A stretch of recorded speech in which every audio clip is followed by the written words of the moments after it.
We're back. So, like I say, I wanted to split this into two parts. So, pain and suffering, how they're different and how they're linked but not the same. Okay, so the last video I did was on pain. So, if you didn't see that, go back and watch that one. Okay, and this one's going to talk about suffering. Okay, so I read a little bit from, like I say, from psychologytoday.com, a study on there or a write up on there.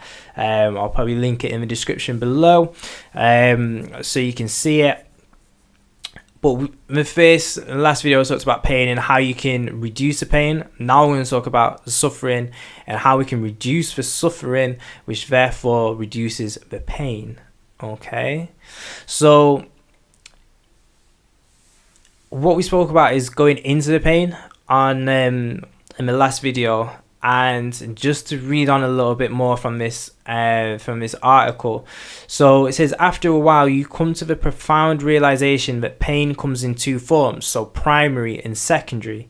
Each of these has different causes, and understanding this gives you a far greater control over your suffering. Okay, so your primary pain is illness, injury, or damage to the body or nervous system. So that's, like physical effects. So like you say, like if you're in the gym, if you got hit by a car, like that's your primary pain, is the actual impact to your body, right? Or whatever it may be. If it's back pain, it's the tension, arthritis, all of this kind of stuff. It's the actual physical pain itself and damage to the nervous system. So this is what's sending the information. So you could see it is sending the raw information from the body to the brain. Okay, brain body is all one thing really in my mind. But what it goes on to say is secondary pain is a mind's reaction to the primary pain, and this often is far more intense and longer lasting, and crucially is controlled by the amplifier in the brain that governs the overall intensity of suffering. So I spoke about in the last video about turning the volume down on the pain, right? And I kind of speak about that quite a lot, but that is what we're getting at in regards to meditation. It's controlling that volume switch. We've got control over this volume switch, but it takes going into it and realizing this sort of realization, this knowledge again that has been passed down for thousands of years, that we have the ability to do this, right? Okay, so it says, in recent years, scientists have begun to work out how the mind's pain amplifier is controlled, but more importantly, they've discovered ways of turning down the volume to control the suffering. Okay, so it turns out the human mind does not simply feel pain, it also processes information that it contains. It teases apart all of the different sensations to try and find the underlying causes, so your body can avoid further pain and damage in the future to your body. Okay, so this is what I kind of like spoke about by going into the pain, recognizing and acknowledging it and realizing where the source came from. Okay, you're almost giving your body giving your brain what it needs. You're saying the pain came from here, I understand the pain came from here, or the pain is located here, or it's located there, wherever it is. I understand that, right? So you're not trying to let your brain go crazy and sort of make connections which it doesn't need to. So it says, in effect, the mind zooms in on your brain to look and zooms in on your pain for a closer look as it tries to find a solution to the suffering. This zooming in amplifies pain. Okay, so letting the brain zoom in on its own, right? So this is what I'm saying about headaches. Okay, when I'm talking about hangover days, with the headaches, I know it comes from dehydration, right? I know it. I know that's what it comes from. If you let your mind run wild, okay, and you're trying to ignore the pain, you're trying to banish it, what's it going to do? It's going to zoom in, it's going to amplify it and say, no. You need to be aware of this. You need to focus on this, right?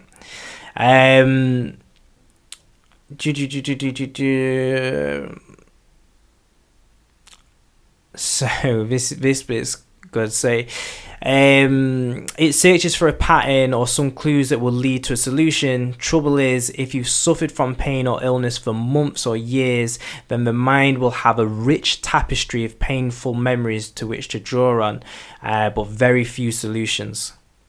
So this is one of the things where I spoke about in the last video, where when you're able to tone down the pain itself, you're creating that connection in your brain to say, this is the solution, right? So you don't need anybody else to say, oh yeah, you should do that again. Your brain's going to tell you should do that again. You know, you're going to tell yourself you should do that again, because that was the solution to the pain, right? Once you find a solution, you want to go back to that solution every time that you're in pain, so it becomes a habit, right? And if you've been in chronic pain, like I say, like with my back pain, which kept coming and going and coming and going, and I kind of just let it, you know, I did things like massages, tried chiropractor, hot baths, all of this kind of stuff, which eased it for very like a short period of time, but then it would just come back again. It would just resurface again because I wouldn't get to the root cause of it, you know. Which more than likely was tension, you know, it was stress more than likely. As soon as I dialed down my stress and my tension in my body, like I say, the back pain's not come back. So before you know it, your mind can become flooded with unsettling memories. You can become enmeshed in thoughts about your suffering, and it can seem as if you've always been in pain or always been ill.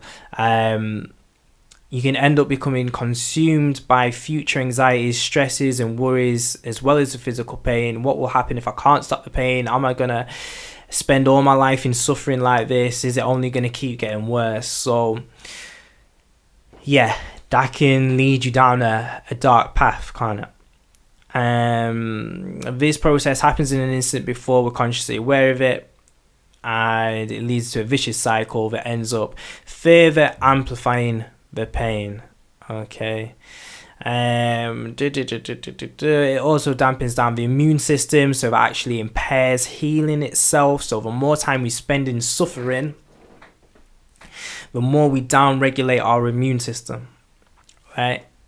And this is true for both things like spending long times in depression, long times in anxiety, spending long times in disempowered state down-regulates our gene activity, you know. It down-regulates both our immune system and bodies start to kind of shut down, okay? The more time we can spend in empowered states, so love, gratitude, compassion, all of these kind of states which are uplifting and empowering, I should say, upregulates, right, our immune system, upregulates gene activity, so our bodies actually heal quicker, right? There was one more thing in here. So it talks about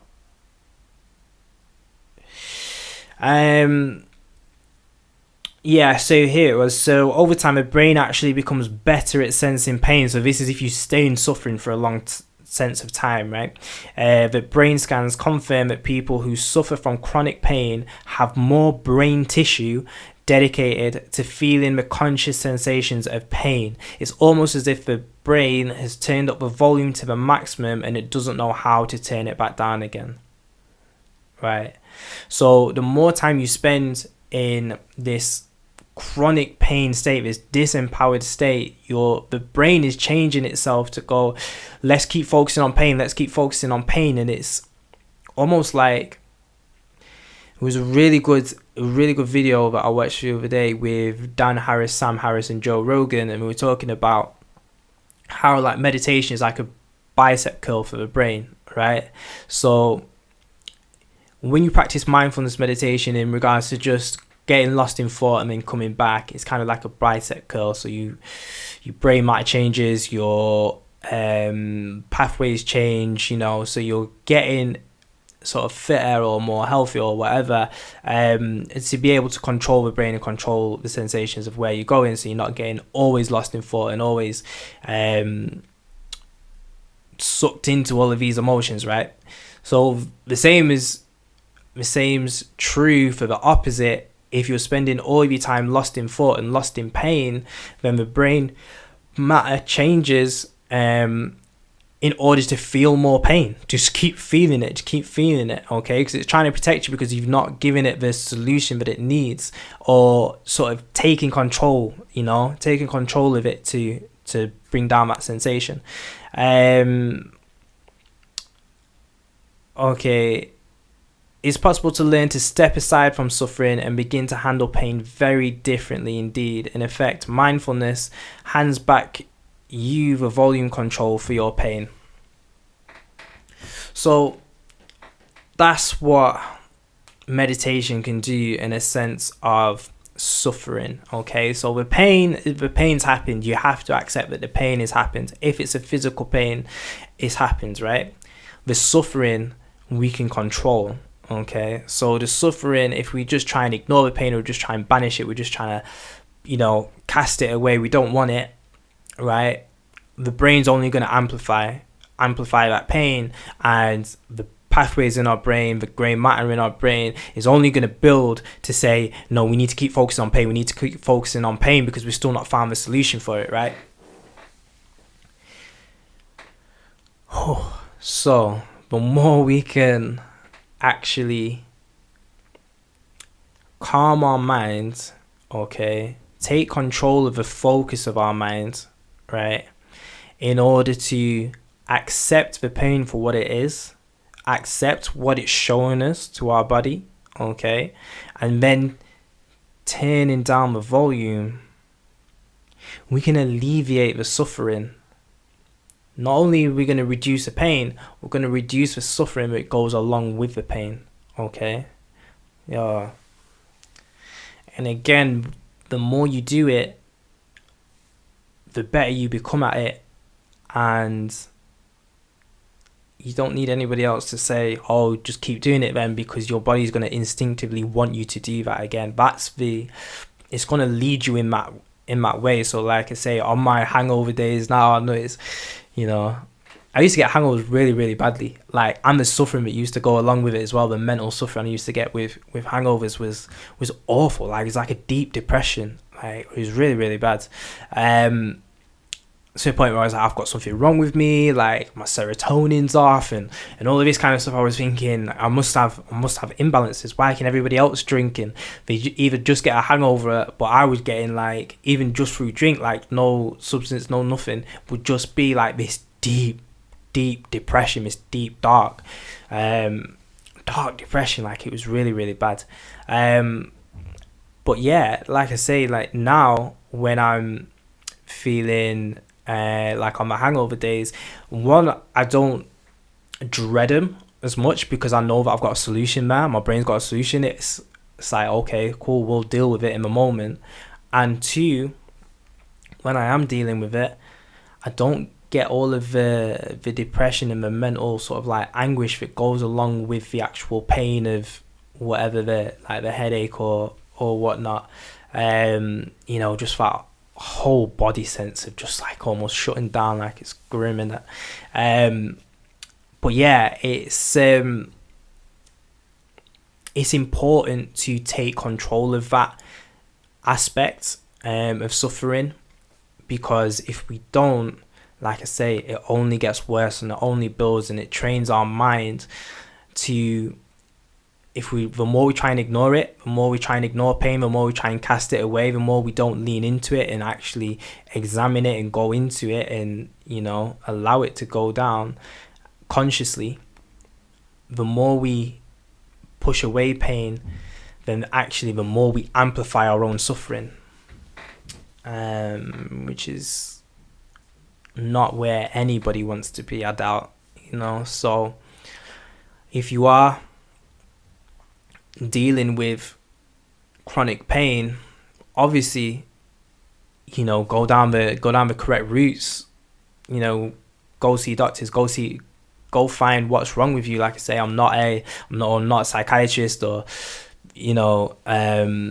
chiropractor or anything like that, physiotherapist or whatever. Just I know from my experience, and like I say, like studies show, the more we can take control of our suffering and turn that down, then the pain goes down with it as well.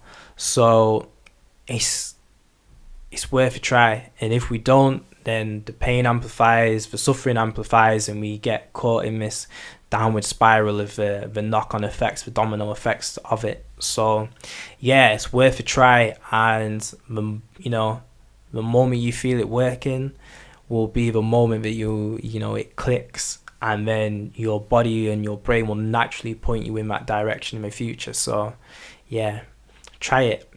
Just close your eyes, wherever the pain is arising, go into it, acknowledge it, thank it for showing you what it needs to show you about your body, and say, we've got this, like, it's cool, we're working together with this. I'm not trying to push the pain away. I'm not trying to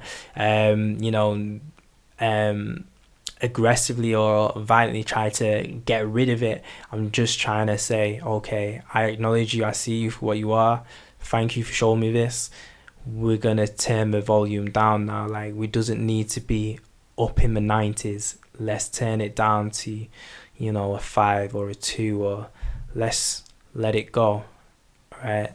And you'll be amazed, the more you do this, the easier it becomes. And yeah, when it works, it seems magical, but obviously it's not. It's just us taking back control of our own bodies and our own pain and our own suffering, and making use, really making use of everything that we've got to make use of, how we've developed, how we've evolved, how we've, come to this point. Like, people always say, or people say that it's like, oh, 98% or 90% of our brain is just like useless, like we don't need it. Like, nah, that's not true. We've either not tapped into it, or we don't yet fully understand how we are using it, So yeah, I'm not even sure if people still say that, I'm just sure it was like something from school. But yeah, the more you can take control of your suffering and your pain, the more you realize how much control we actually have over our body, So yeah, it's worth a try. Right. Peace.